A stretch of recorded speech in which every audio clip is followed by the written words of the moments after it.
Regulators! Mount up. Wagwan is your humble host, Big Truck. Hey, yo, don't forget to subscribe, like, comment, and share this video. With that being said, Cheyenne Bryant, I know you. I made a phone call. That's all it took. We know the same people. We from Long Beach. I know a race hustler when I see one. Grab your shoulder pads and your helmet. Hey, y'all, come look at this. About your doctorate because people can't find your dissertation online. Mm-hmm. How are you responding to that in this new era of your life? I'm going to clear it up once on here. I'm not doing it again. And I'm clearing it up for my doc squad, for my fan base, for my audience who deserve to hear me address it. For the folks who have already made up their mind to not like me or not understand me, listen, I don't give a fuck what your narrative is. I would like for you to recreate it, double down on it, and run that shit. Huh? Everybody been running that shit. And the shit that people been running, they've been running facts. It's simple. Your facial micros, your body language tells the story. Then when you back up into a corner, you fumble your words. So you already done told on yourself one too many times. I don't give a fuck about it. Now, to my doc squad, my fan base, my folks, my village, it's very simple. Again, facial micros. You notice how she blinks constantly? These are little things that you have to pay attention to. You back her into a corner with questions.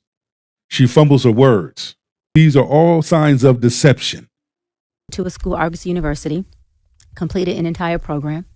I went back online to get my official transcripts because I was applying to a law school many years ago to be a professor there. And I had to provide my transcripts, right, to get hired. And I went to contact the school and say, hey, I need my official transcripts. I need my entire thing. And now listen to what she said earlier when she said she already gotten, Google. It says she already gotten her transcripts, right? All right. Shut down. I said, oh, well, they got to have records. I mean, they were accredited when I attended the school. They were accredited when I finished the program. I go and look, there is a third party that has the records. Why I contact the third party? That third party only holds records for 2 years. I was past my 2 years. So that means that I had no access to records. And then I contacted, financial aid. You can't make up financial aid. It shows that I paid for a doctoral program alongside my master's program and my undergrad program. And they said, we can fully refund you your money under one circumstance. We give you your money back. You don't get credit for not a class, a course, a program you took in this university. I heard what the fuck you said. Financial aid would never address an option like that. Financial aid would never do that. Financial aid has nothing to do with admissions. Admissions would have your transcripts, not financial aid. I guess I'm the only one that didn't miss that one. I got that one. Let's see how many other people got that one. This institute. So do you want us to refund you? Or do you want us not? I said no, because I didn't want to risk the chance of them saying, well, we're going to give you back your money, and it wipes out your entire program. Luckily, I had, I do this with all of the schools. I had downloaded from the actual student portal my transcripts at that time, and I was able to get just about all of my transcripts, including up to dissertation. Thank you. My point exactly. What more proof do you need? She said one thing and later on said another. But everything else, there's just no holding take for any of our records, which I think is completely effed up. Just in general. They are going to kill you online this week. They're going to say she has no records. They just want to hate you regardless. It doesn't affect me because if I chose to go get a license as an LMFT, I have my master's in marriage and child therapist. I have my hours. I can just take that and say, hey, let me submit these for licensure, and I want to go sit for my exam, and I'll have to do a study. I don't need a doctorate in counseling psychology to go get licensed as a therapist. That's what we're all missing. And here we go. I have read the wolf teeth coming out. No, You did somebody's work for 5 years. We have been each other's companion for 5 years. And yeah, I have spent the block for 5 years. It's the truth. And he doesn't like it. He's absolutely correct. He feels There ain't no he. There never was no he. There's been a her, but not no he, not no him. Again, when she's backed up against a wall, boy, she stutters and fumbles her words like a damn running back. like, I haven't provided. Oh, your work. We working together. We working together. But you keeping them at bay. How the fuck y'all working together when you talked about he's emotional and how he is not up to your level to have a relationship with you, but you're ready and so forth. You just dancing all around the damn place.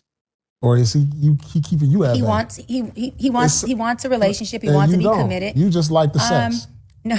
Oh, Let's keep it 100. How you keep somebody for 5 years? I heard what the fuck you said. That's like for real. You can't keep nobody at a distance for 5 years. I ain't never done that. You see the questions he asking? He coming raw with it. She can't even respond. Truthfully. No shit like I that. am not vitamin D deficient. No, So no, everything is good in that department. No. He wants a kept him at bay. She relationship. done kept him on the side until she figured out if it's something better. I see where this is going. He just has some emotional maturity that he had to do. We're 9 years apart. He's 9 years younger than me. And so we both had to work through things, but he's had to work on his emotions and his intense insecurities around. And you have to work on stop lying to every motherfucking body. Stop lying all the damn time. You have to work on that.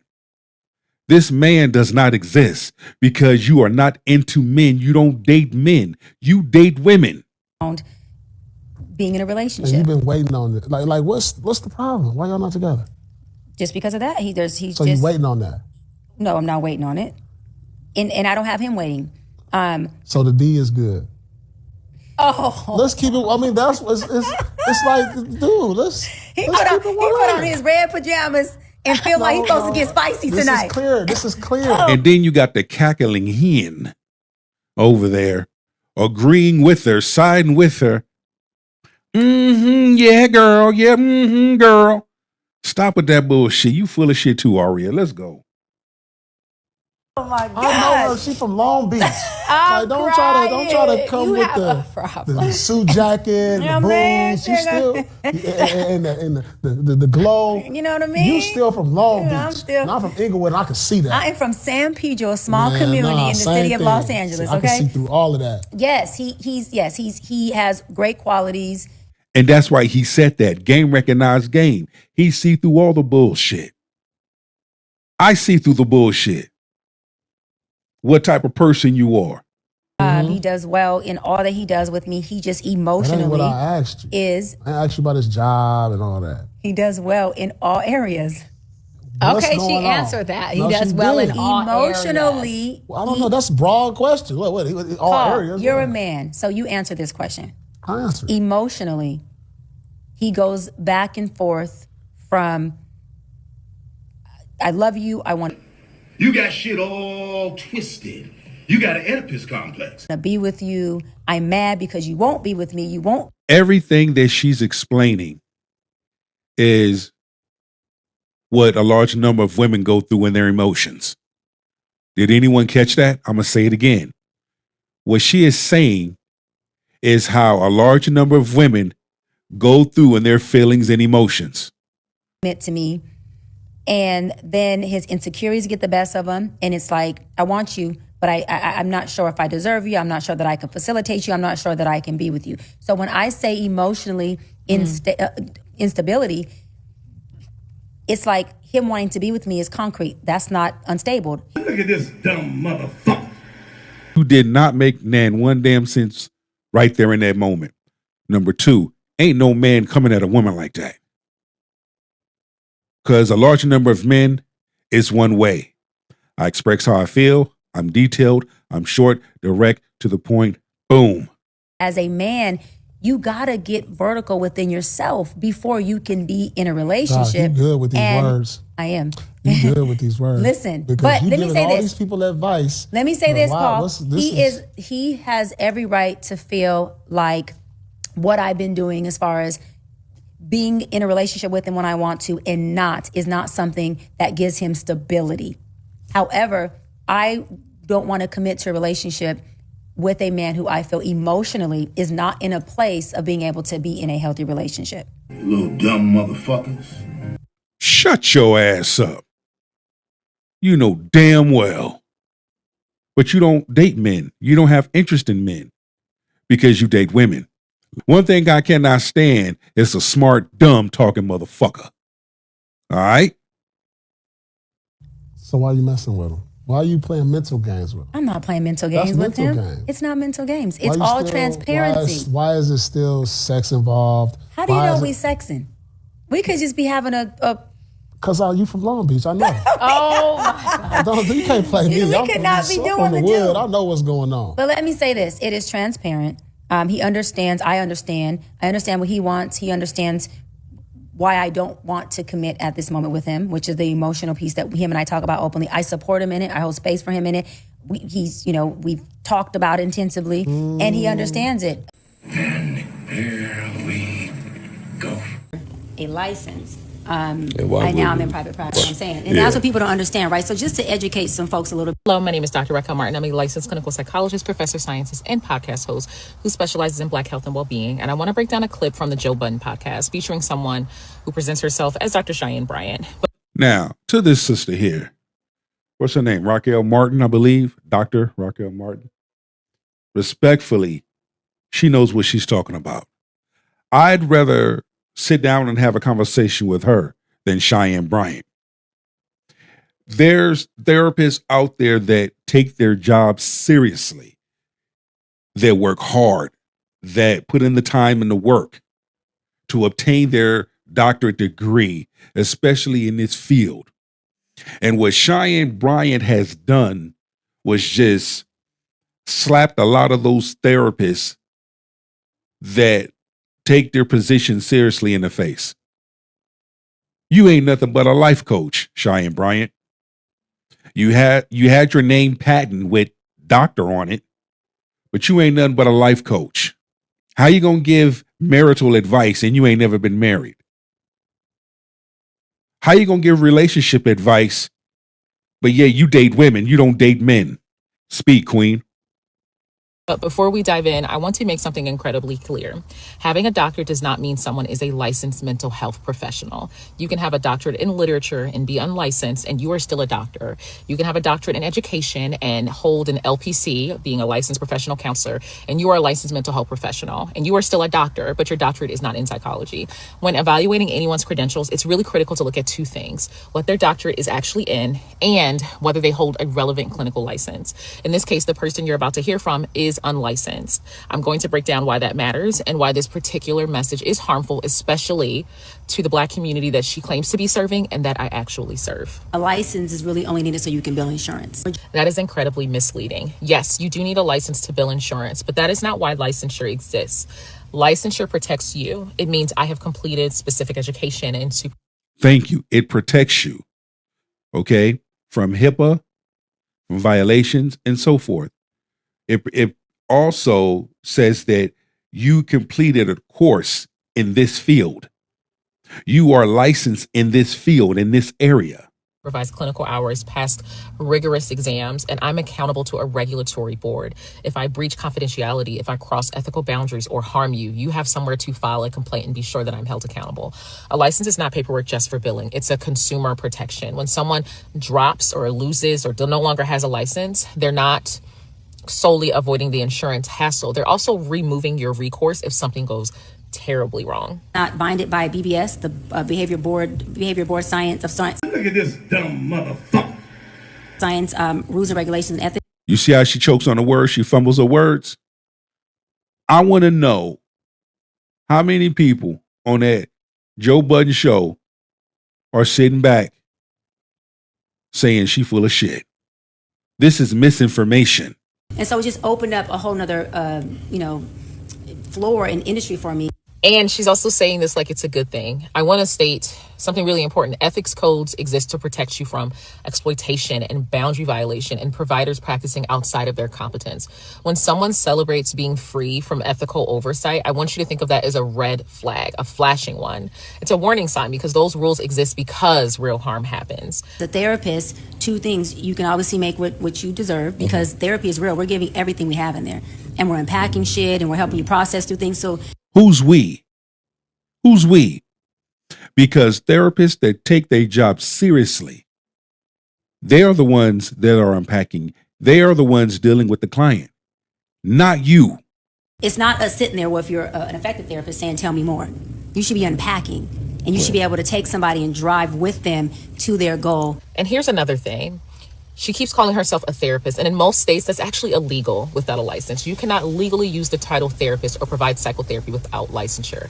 What she's describing now is coaching, and coaching and therapy are fundamentally different. Coaches help with goals and accountability. Therapists are trained to diagnose and treat mental health conditions, trauma and depression and suicidality and psychosis. If someone with untreated bipolar disorder or PTSD thinks they're getting therapy from a coach, they're going to be seriously harmed. These are actual conditions that go undiagnosed and untreated.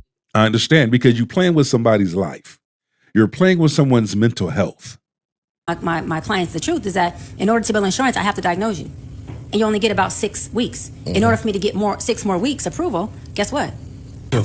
This frames diagnosis as something imposed on you solely for insurance purposes, and that's backwards. A diagnosis isn't a billing trick. It's clinically meaningful information that guides treatment. And the 6 weeks claim is also not accurate across the board. Now, I'm not saying that we should not be addressing insurance, because we need to rise up when it comes to insurance authorizations. Like, we very much do. That is a different video. But insurance authorizations vary widely by plan, diagnosis, and medical necessity. Many people receive months of years of covered therapy. And she's also making it sound like licensure forces short-term diagnosis-driven care. And that's just simply not how it works, as someone who is actually a licensed mental health professional. There are people who know that in order to bill insurance as a therapist or a physician or a psychologist, psychiatrist, you have to diagnose. So what do they rather do? Pay out of pocket. And so when I realized that, I thought, well, okay, it may create a gap within our community, our Black community, who can't afford health care or afford mental health services.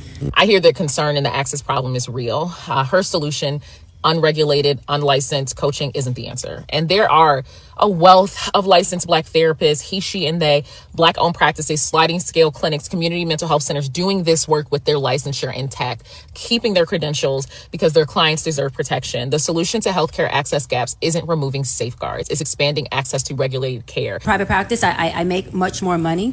It allows me to have more leverage and really be hands-on with my clients. I'm not binded by BBS, the Behavior Board Science rules and regulations and ethics. And I want to be honest about what's really happening here, because the messaging is awful to me. The pitch. When I hear her say that, I cringe. I fucking cringe, because that's misleading information. And here we go. Somebody say Dr. Bryant, it irks me. Where's her colleagues? Where's she a doctor at? Because I've done the research. And it was what? I don't see doctor nowhere. My nigga. And shout out to the men and women out there that took the time and have done a thorough research and posted to address it. And those that did do the research, they came with some receipts. And to all the therapists that have went to school and that are licensed in therapy in this field, I tip my hat off to you, because you go through a lot. Somebody is a doctor, they will be proud to show you, I'm a doctor. She can't do it. She just says it. This is a fantasy that woman is living. I mean, like, you don't see everybody to see you, Sister Bryant. We know it's a girl you call your bodyguard, but we know it's more to it than that. You know what I'm saying? I'm out here in the streets. So I can't say what this girl is that you call in your little security.